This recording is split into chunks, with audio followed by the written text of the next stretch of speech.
Quando isso aconteceu, eu estava na pior fase da minha vida. Eu estava num ponto pensando em desistir de tudo, sabe? Eu achava assim que o destino ele não ia com a minha cara e eu estava fadada a ser infeliz pro resto da vida. Eu vivia de favor. Eu estava num ponto de quase passar fome. Isso tudo porque eu saí da cidadezinha que eu vivia com os meus pais, onde eu tinha uma vida bem humilde, mas que nunca me faltou nada para ir para uma cidade grande, tentar melhorar de vida, tentar ter riqueza e luxo, mas eu só encontrei pedra no caminho. Quando eu cheguei nessa cidade grande, eu já fui logo em agência por agência distribuir meu currículo, porque eu queria arrumar um serviço, afinal eu estava ali para isso, né, para trabalhar e tentar conquistar outras coisas. Só que nunca ninguém me chamava. E eu já estava até sem esperança, porque os meses iam se passando e nada de ninguém me chamar. E aí um dia, recebo uma ligação inesperada. Era uma oferta de emprego de uma das agências que eu tinha deixado meu currículo, né?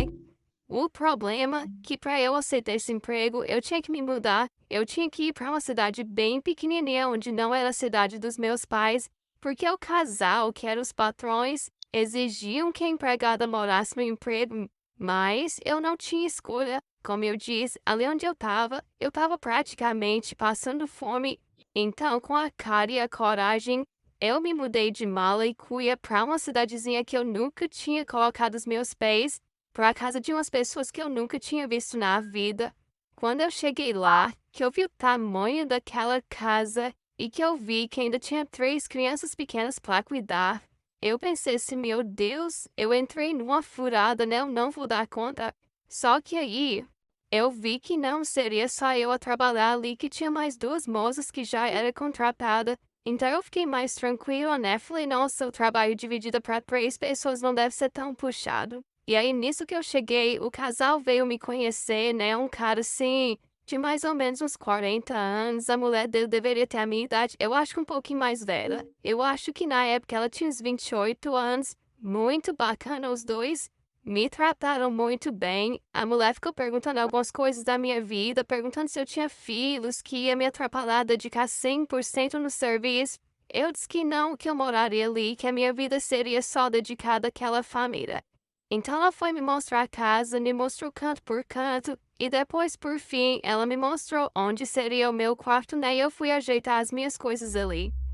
Eu confesso que o serviço era puxado sim, porque quem tem criança pequena sabe o quanto elas fazem bagunça. Então, com 3 crianças, a casa vivia bagunçada. Só que como a gente estava ali, a gente estava sendo paga para fazer aquele trabalho, a gente tinha a obrigação de manter a casa sempre organizada. Só que mesmo assim eu estava feliz, porque assim o salário já era bom, e ainda mais que eu não ia ter gasto, eu tinha casa, eu tinha comida, então meu salário seria praticamente para eu guardar, e eu ia conseguir realizar o meu sonho de juntar uma graninha. E aí já tinha 8 meses que eu estava trabalhando lá, eu já estava apegada nas crianças, eu já estava assim, tirando de letra o serviço da casa, já sabia fazer tudo, fazer do gosto dos patrões, né? Quando um dia, pela primeira vez, aconteceu uma coisa, o patrão chegou alcoolizado em casa e eu lembro que a mulher dele tinha acabado de sair com a irmã. E aí, pela primeira vez, ele deu em cima de mim. Ele falou assim que ele me achava linda e que tinha muitos dias que eu estava se segurando pra não me agarrar, não me beijar. E eu não aceitei, sabe? Pelo contrário, eu briguei com ele. Eu falei que ele deveria respeitar a casa dele, respeitar os filhos, a mulher, a família.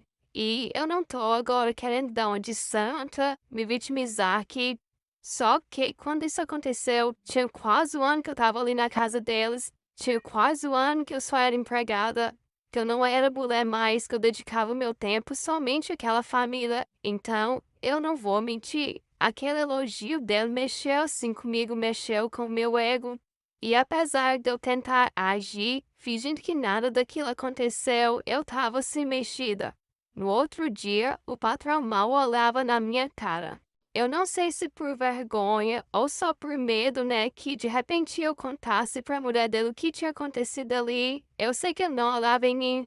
E eu fiquei tentando agir como se nada tivesse acontecido, mas agora na minha cabeça eu ficava pensando assim, Será que ele olha pra mim e sente alguma coisa mesmo? Ou será que foi só o álcool? Por mais que eu tentasse evitar, esse pensamento sempre vinha na minha cabeça quando eu olhava pra ele.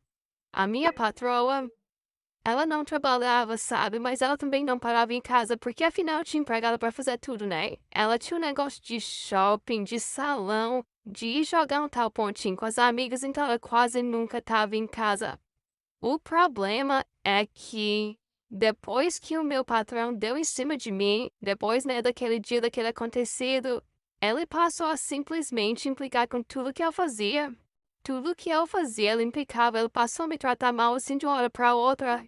Era um café que eu tinha feito e não estava do gosto dele, ou era uma camisa que eu tinha passado e ele reclamava que estava toda amassada e tipo, era só com o meu serviço. Ele não reclamava com o serviço das outras meninas. A minha patroa, ela estranhou, né? Porque, tipo, de uma hora pra outra ele mudou comigo. Antes ele também agradava com o meu trabalho e agora ele estava daquela forma. Então ela chegou a me perguntar. Ela perguntou assim, e se tinha acontecido alguma coisa entre a gente pra ele ter mudado daquela forma. Eu disse que eu não sabia e eu realmente não sabia. Eu tava sentindo ela incomodada demais, sabe? Aquela situação pra mim tava insuportável. Porque eu sempre fui detalhista, caprichosa, desde novinha eu trabalhava em casa de família e eu sabia o quanto esse pessoal era exigente com as coisas, mas mesmo assim, parece que nada que eu fazia para ele estava mais sendo suficiente. Então, apesar de que na época eu precisava demais daquele emprego, eu cheguei nele e falei assim, olha, se o meu serviço não tá te agradando mais, pode me mandar embora. Eu entendo que um funcionário, a partir do momento que não é útil mais, né, pro patrão, ele tem sim que ser demitido. Mas quando eu falei isso pra ele, na mesma hora ele respondeu pra mim num tom de voz bem alto, não, você tá doida de jeito nenhum. Então eu fiquei sem entender o que ela esperava de mim. E aí um dia, a minha patroa saiu e eu estava no quarto das crianças, dobrando roupa, organizando lá, e ela entrou e ficou parada na porta. E eu lembro que eu olhei para ela assim e falei, eu só preciso de alguma coisa. E quando eu falei isso, ele veio, né, até onde eu estava e falou assim, preciso disso, olha, e me beijou. E eu deixei, e eu nunca tinha me sentido tão desejada daquela forma, tão intensa daquele jeito. Infelizmente, naquele dia, eu acabei me entregando para ele. Eu já tinha sentido outras experiências, mas nunca com um homem casado e muito menos com o marido da minha patroa que era tão boa para mim. E isso passou a se repetir. Ela saía, ele me procurava e a gente ficava e eu fiquei com ele em cada canto daquela casa. O pior é que eu comecei a me apaixonar por ele. E conforme eu ia ficando apaixonada, eu comecei a sentir ciúmes em ver ele com a minha patroa e eu passei a tratar ela de forma diferente. E isso, claro, que começou a levantar suspeita, né? Ele me fazia mil promessas, tipo, ele nunca prometeu de deixar a esposa, pelo contrário. Ele falava assim, eu te amo demais da conta, mas eu não posso deixar minha esposa para ficar com você por causa dos meus filhos e por causa da sociedade, né? Pensa que escândalo. Eu largar minha esposa e os meus filhos para assumir uma empregada, quem faria isso? Só que ele me falava assim, mas é só a gente tomar cuidado. Se a gente tomar cuidado, a gente pode viver assim o resto da vida. Você mora aqui como empregada, mas você vai ficar para sempre sendo a minha amante. E no começo eu concordei com isso. No começo eu concordei com essa proposta absurda dele.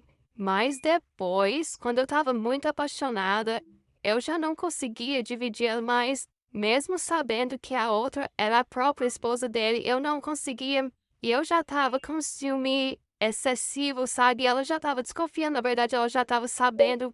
Quem me contou isso foi a outra menina que trabalhava na casa comigo. Um dia ela falou assim, olha, toma cuidado com o patrão, porque hoje a patroa chegou em mim e perguntou o que acontecia entre você e o marido dela quando ela não estava em casa, então toma cuidado, tá? Mas parece que quando você se envolve com a pessoa, mesmo ela sendo casada, mesmo você sabendo que é errado, quando você tá apaixonado, parece que você não liga, parece que você fica cego e surdo pra avisos, pra alerta, sabe? E aí, né, a gente desse jeito, a patroa desconfiada porque eu mudei com ela, ele mudou comigo, agora eu já não tava com aquela implicância mais. E aí um dia ela saiu pra jogar o tal pontinho lá que ela jogava com as amigas. Eu nunca entendi o que era isso. Eu só sabia assim que era o que ela mais gostava de fazer. Ela falava assim que era onde ela distraía a cabeça, que ela não pensava em problema mais, que ela bebia com as amigas, divertia, jogava conversa fiada fora, sabe? E aí nesse dia ela saiu pra fazer isso, tava no comecinho da noite, e logo eu subi e coloquei as crianças pra poder assistir TV no quarto. E aí, como de costume, né, o meu patrão foi logo me procurar e a gente já ia ficar como de costume. O problema é que a patroa desconfiada armou tudo pra pegar nós dois. Ela não tinha saído. Ela fingiu que saiu e tava ali de espreita, só esperando o momento certo pra entrar. Quando meu patrão me levou pro quartinho e eu já ia tirando meu uniforme, ela entrou e pegou aquela cena. Eu levei um susto porque, como eu falei, eu precisava demais daquele emprego, mas na minha cabeça passou muito rápido o pensamento que agora ele ia separar dela e agora nós dois ia viver juntos sem precisar esconder nada de ninguém. Olha só o quanto a gente fica iludida.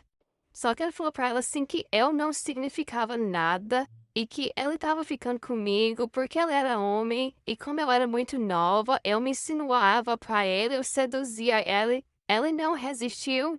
E aí eu acho que você já pode imaginar, né, a corda, ela sempre arrebenta pro lado do mais fraco. Eu voltei para a cidade que os meus pais viviam. Voltei só com o dinheiro que eu juntei enquanto eu trabalhava naquela casa, porque nem o meu aceito eles me pagaram. E eu sei que era o meu direito, que eu deveria ter ido atrás, mas eu fiquei tão machucada, tão magoada, que eu preferi deixar pra lá, sabe? Só pra eu não ver aqueles dois mais.